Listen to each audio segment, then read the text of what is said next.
বাস স্ট্যান্ডে এসে দাঁড়ালো কেন আয়া বুড়ি? ও তো যেখানে বাড়ি বলেছিল এই জায়গা তো পুরো উল্টো দিকের বাস স্ট্যান্ড। কি কেস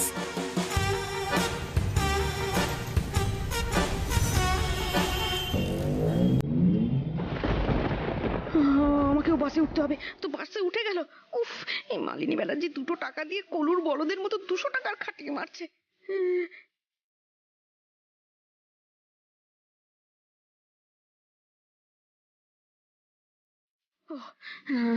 ঠাকুরের নাম নিয়ে আমি বাসে উঠেই পড়ি, তারপর বাকিটা বুঝছি।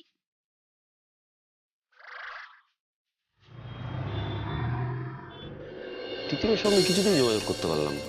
অবশ্য কি করেই বা পারবো, তিতিরের তো ফোনের রিচার্জ শেষ হয়ে গেছে। অবশ্য একদিকে ভালোই হয়েছে, সুখবরটা সামনাসামনি দিতে পারবো, আর কাজটা স্টার্ট হলে তিতিরের ফোনটাও রিচার্জ করে দিতে পারবো। কিন্তু তিতিরের জন্য তো আছে শুধু সুখবর নয়, সারপ্রাইজও ওয়েট করে আছে।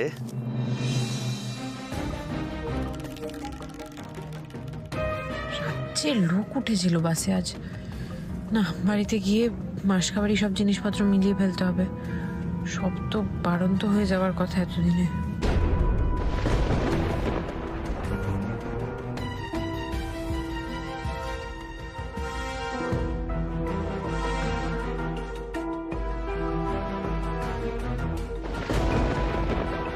কি ব্যাপার, নার্স সেখানে কি করছে? ও ফলো করছে আমাকে। কেউ ওকে আমার পেছনে পাঠালো। মালিনী ব্যানার্জি, ওর তো এই রাস্তায় আসার কথা নয়, তাহলে দেখাচ্ছি মজা।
দাঁড়িয়ে দাঁড়িয়ে ফল খাচ্ছে আর আমি নাকি ফলো করছি। বাবারে, আমার কোমরটা মনে ভেঙেই গেছে নাকি।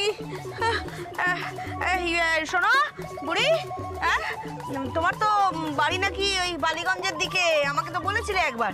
এখানে কি করছো? এখানে এখানে তুমি কোথায় থাকো? এখানে কোথায় থাকো? তুমি এখানে কি করছো আমি তো বুঝতেই পারছি না। আমার তো এখানে রিলেটিভের বাড়ি। তুমি বলো, তুমি তুমি তুমি তোমার বাড়ি কোথায়? তোমার বাড়ি? খুব কায়দা করে জানার চেষ্টা করছে আমার বাড়ি কোথায়। বলছি তোমায় আমি, আমার বাড়ি তো বালিগঞ্জে নয়, আমার বাড়ি তো বালিতে। বালিতে? বালিতে মানে? বালিতে বাড়ি? তুমি এখানে কি করছো? ওই কলা কিনতে। কলা? হ্যাঁ। আরে বাবা, এই ছেলেটার কলাটা খুব ভালো, এই নাও খেয়ে দেখো, গায়ে শক্তি বাড়ে, কোমরের ব্যথাটাও কমে যায়। আমি সেই জন্য বাসে করে এইখানে এসে কলা খেয়ে তারপর আরেকটা বাস ধরে সোজা যাই বালিগঞ্জ স্টেশন। ওখান থেকে একটা ট্রেনে করে সোজা শিয়ালদা থেকে যাই শ্রীরামপুর। তোমার বাড়িতে এক্ষুনি বললে বালিতে, তো শ্রীরামপুরে পড়তে যাও কেন? মরতে কেন যাবো, আমি তো বাদাম খেতে যাই, বাদাম ভাজা। ওখান থেকে গিয়ে আমি চলে যাই হচ্ছে কোথায় বলো তো? গঙ্গার ধার ধরে লঞ্চে করে বালি। তুমি যাবে আমার সাথে? চলো। গোটা দুনিয়া ঘুরে নাকি উনি বালিতে যান? আমি কোথাও যাবো না বাবা। আমার খুব শরীর খারাপ লাগছে, আমার মাথা কাজ করছে না। আমি বাড়ি যাবো। বাড়ি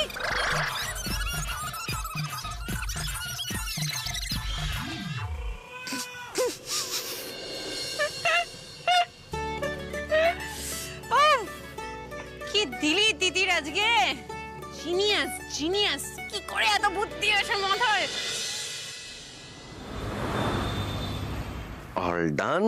এবার শুধু তিতিরের আসার অপেক্ষা। তিতির যে কখন আসবে। কি হলো, সোমরাজ বাবুকে আজ অন্যরকম লাগছে? নিশ্চয়ই কোনো গুড নিউজ আছে। জিজ্ঞেস করব? না না থাক, যদি কিছু না হয়ে থাকে। I have one good news. সেটা হচ্ছে আমি যেখানে গেছিলাম ওরা আমার সঙ্গে বিজনেস করতে রাজি হয়ে গেছে। হ্যাঁ, আর সব থেকে মজার বিষয় হচ্ছে আমাকে 1 টাকাও ইনভেস্ট করতে হচ্ছে না। আসলে ওরা মানে এতদিনের আমার যে সুনাম,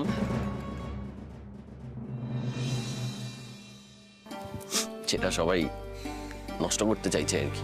সেই সুনামের উপর ভর করেই আমার সঙ্গে ওরা বিজনেসটা করতে চাইছে, বুঝলে? আমি জানতাম, আমি তো সকালে বলেইছিলাম সব ভালো হবে। আর একটা কথা বলার আছে, সেটা হচ্ছে ওই আমি যার সঙ্গে দেখা করতে গেছিলাম যে ক্লায়েন্ট, তার এই কালো পুরনো শার্টটা খুব পছন্দ হয়েছে। সে তো তুমি করেছো, তুমি পুরনো শার্টটাকে কি সুন্দর ইস্ত্রি করে নতুন বানিয়ে দিয়েছো। হেই, না না না, এটা পুরো ক্রেডিটটাই তোমার। তুমি আমাকে ইস্ত্রি করা শিখিয়েছো। ইস্ত্রিটা তুমি করেছো, ক্রেডিটটা তোমার। না না না, তুই এটা ভুল বলছো, তোমার ক্রেডিট। আরে বাবা, আচ্ছা 50-50। শান্তি,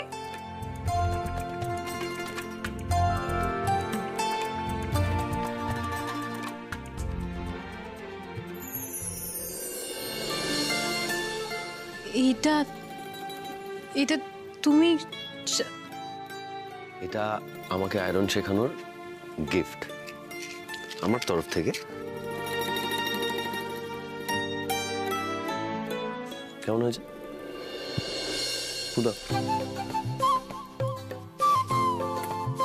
very good. Okay, this for you. এসো।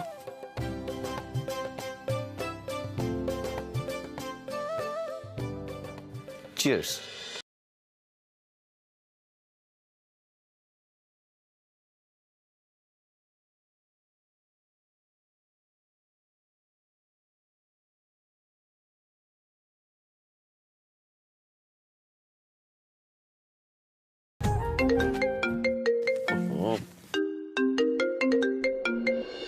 হ্যালো,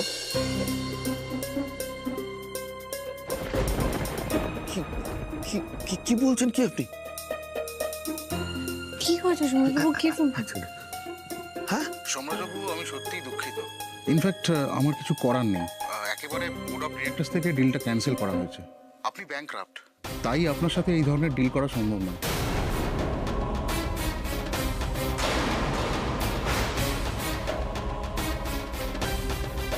এই সোমরাজ বাবু, কি কি হয়েছে? কি হয়েছে? কে ফোন করেছিল? কি বললো? কি বললো? কি হয়েছে? আমাকে বলুন না, আমাকে বলুন। এবারে ডিলটা ক্যান্সেল হয়ে গেল। আমি কি কখনো আর ডিল ট্র্যাক করতে পারবো না দিদি? আর কখনো উঠে দাঁড়াতে পারবো না। কখনো পারবো না বলে, কখনো পারবো না। পারবে, পারতে তোমাকে হবেই। লোকে একবার রিজেক্ট করবে, 10 বার রিজেক্ট করবে, 100 বার রিজেক্ট করবে। তুমি 101 বার ট্রাই করবে, দেখবে 101তম বার ঠিক সবটা তুমি ঠিক করে দিতে পারবে। তুমি আবার শূন্য থেকে শুরু করতে পারবে, তুমিই পারবে।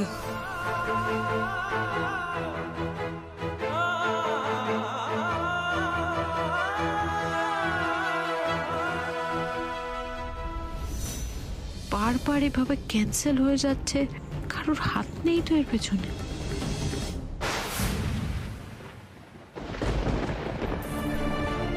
Well done. আপনি যদি সৌম্যদের সাথে কাজটা করতেন, আমার সাথে কাজ করাটা আপনার ঘুচিয়ে দিতাম।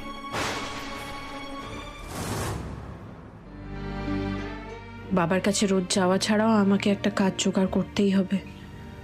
রোজগার না করলে চলবে কি করে? যেভাবেই হোক আমাকে একটা কাজ জোগাড় করতেই হবে, তা না হলে চলবে না, তাই না দিদি? আরে চলবে না? কে বলেছে চলবে না? তুমি এত টেনশন করছো কেন?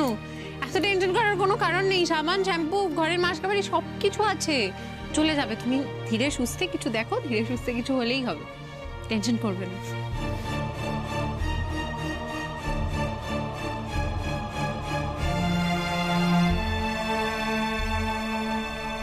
এত বছর ধরে তুমি অনেক চাপ নিয়েছো, আমি চাই না তুমি আর কোনো চাপ নাও।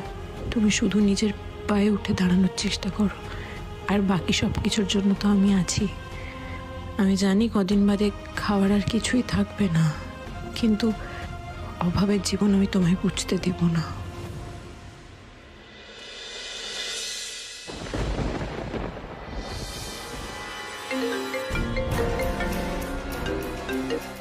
হ্যালো, কেন বিরক্ত করছো? কেন এতবার ফোন করছো?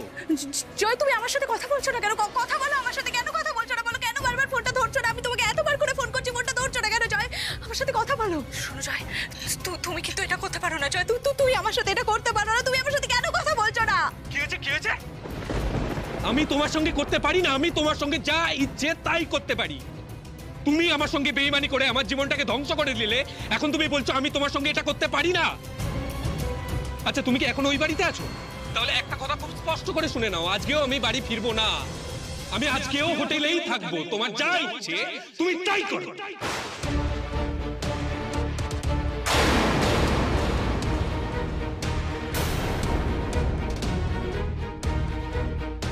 বেইমানি?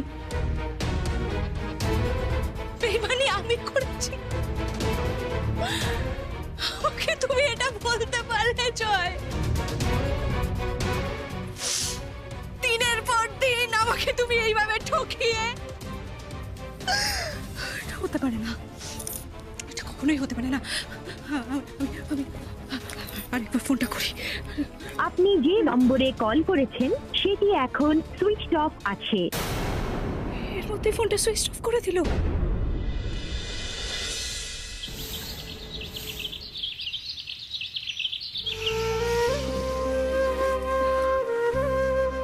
আশকাবাড়ির জিনিস তো প্রায় সব শেষ হয়ে এসছে দেখলাম। সবকিছু একবার চেক করে নি। সোমরাজবাবু সকালবেলা যদি কিছু প্রয়োজন হয় তাহলে অন্তত একটু নিশ্চিন্তে জিনিসপত্রগুলো এগিয়ে দিতে পারবো।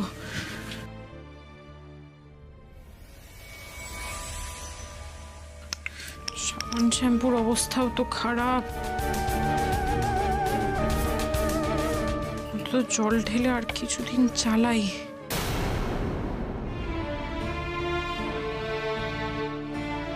সকালবেলা আর কি সাবান শ্যাম্পু ছাড়া খাবার?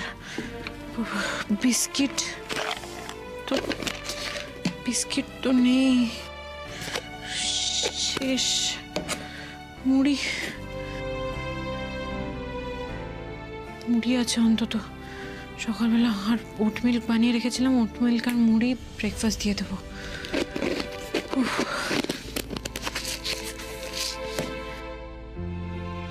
তিতির, তুমি আমাকে ভালো রাখার এত চেষ্টা করে চলেছো। যখন সুদিন ছিল তখনও তো আমি কিছু করিনি তোমার জন্য। আর আজ তুমি আমার সংসারের অভাবটুকু বুঝতে দিচ্ছ না। সব নিজের কাঁধে বয়ে চলেছ। কি ধাতুতে গড়া তুমি বলো তো?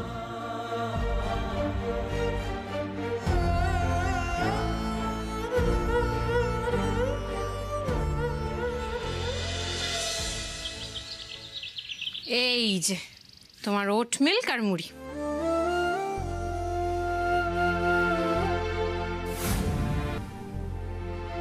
আমাদের যুদ্ধটাও তো মহাভারতের থেকে কিছু কম নয় সোমরাজবাবু। তাই মহাভারতের অশ্বত্থামার মতো আপনাকেও পিটুলি গোলা জলকেই দুধ ভেবে খেয়ে যেতে হবে। তুমি ব্রেকফাস্ট করবে না? চা খাচ্ছি তো। আমি তো চা খাওয়ারই অভ্যেস, ব্রেকফাস্ট এখন করতে পারবো না।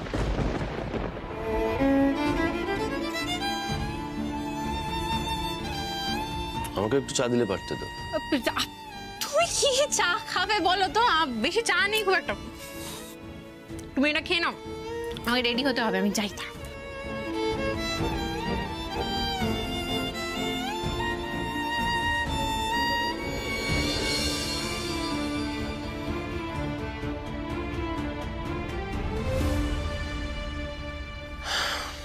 জলকে তুমি চা বলো তিতির? আমি না জানতাম এই কাপে চা নেই। না আছে চায়ের গন্ধ, না আছে চায়ের দাগ। তার মানে প্রত্যেক দিন সকালবেলা তুমি আমাকে ব্রেকফাস্ট দিয়ে নিজে খালি পেটে জল খেয়ে বেরিয়ে যাও।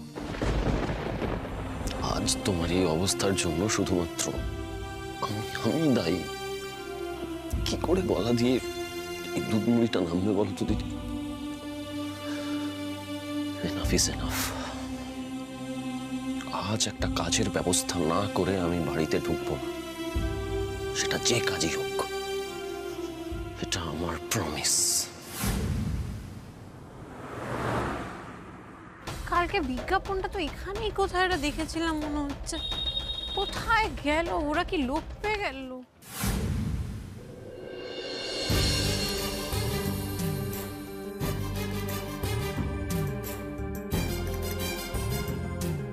নমস্কার, আমি আপনাদের ওই ফলস পিকো করার একটা সামনের রাস্তায় দেখলাম।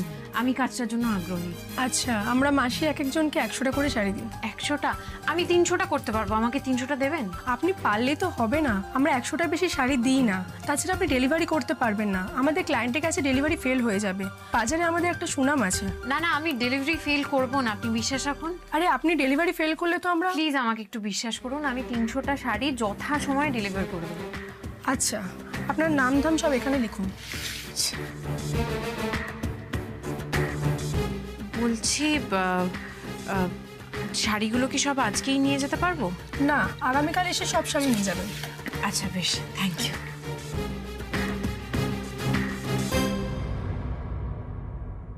আরে আছে তো লাইন, কাজটা পাবো তো? চাকরিটা আমার খুব দরকার, না হলে মুশকিলে পড়ে যাব। এ তো কাজের জন্য সবাই দাঁড়িয়েছে মনে হয়। এক্সকিউজ মি দাদা, বলছি যে এটা কিসের লাইন? অত শত জানি না দাদা, চাকরি আছে, মাস গেলে টাকা আসবে, ব্যাস যা হয় তাই করব। আর আপনাকে দেখে তো মনে হচ্ছে না আপনি আমাদের মতো লাইনে দাঁড়িয়ে কাজ খুঁজবেন। এই সময় নষ্ট করবেন না তো।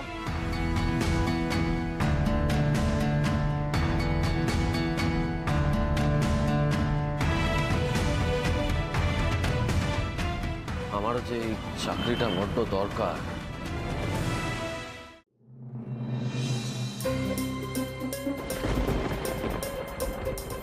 রোজ রোজ তুমি চাতার সঙ্গে বাইরে ঘুরে বেড়াবে, হোটেলে থাকবে, আধ ঘন্টার জন্য বাড়িতে এসে আবার বেরিয়ে যাবে, সেটা তো আমি হতে দেবো না। জয়, তুমি আজকে আমাকে সবটা বলে যাবে। বলো, কোথায় থাকো তুমি, কার সঙ্গে কাটো বলো। হাত ছাড়ো, আমার দেরি হচ্ছে। ছাড়বো না, ছাড়ো, আমার দেরি হচ্ছে। ছাড়বো না, আমি ছাড়বো না। তুমি বাইরে বাইরে নোংরামি করে বেড়াবে, আর আমি বাড়িতে এইভাবে নোংরামি সিন ক্রিয়েট করছো সকাল সকাল। নোংরামি, আমি না থাকলে প্রেমিকেরা বাড়ি অবধি পৌঁছে যাচ্ছে, আমি যখন না থাকছি তখন জানি না আর কি হচ্ছে। নোংরামি আমি করছি, নোংরামি। তোমার সঙ্গে কথা বলতে না আমার উচিতে বাঁধে দোয়ে। তোমার সঙ্গে আমি থাকবো। জয় দাঁড়াও, জয়।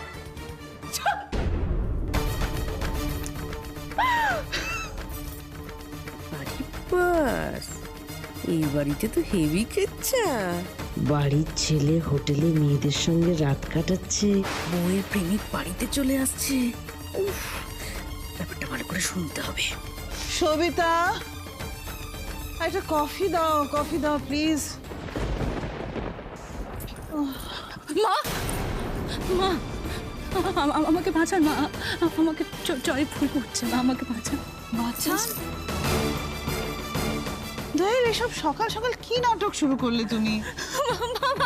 জয় বাইরে বাইরে মেয়েদের সাথে কাটাচ্ছে, রাত কাটাচ্ছে, হোটেলে থাকছে মা, আমাকে ভুল করছে। আপনি আমাকে প্লিজ বাঁচান, আপনি কিছু একটা করুন মা, প্লিজ দোয়েল, আমাকে এসবের মধ্যে ইনভলভ করো না।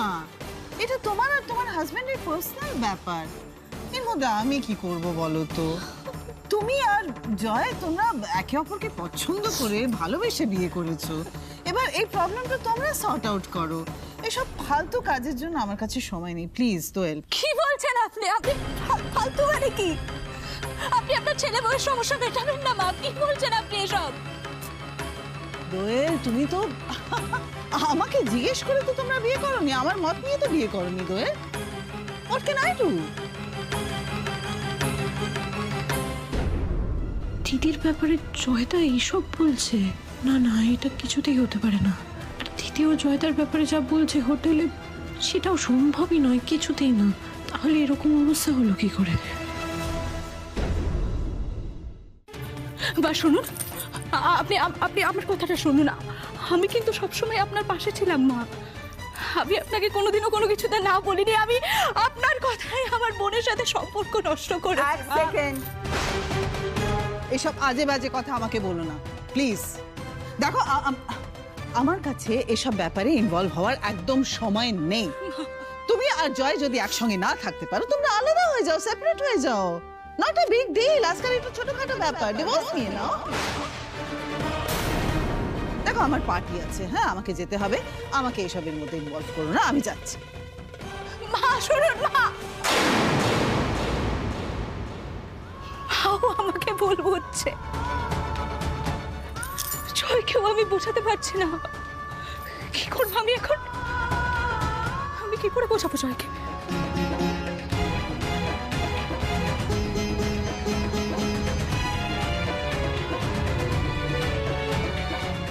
দিদি আমাকে চিনুক আর নাই চিনুক, আমাকে এই সময় দিদির পাশে থাকতেই হবে।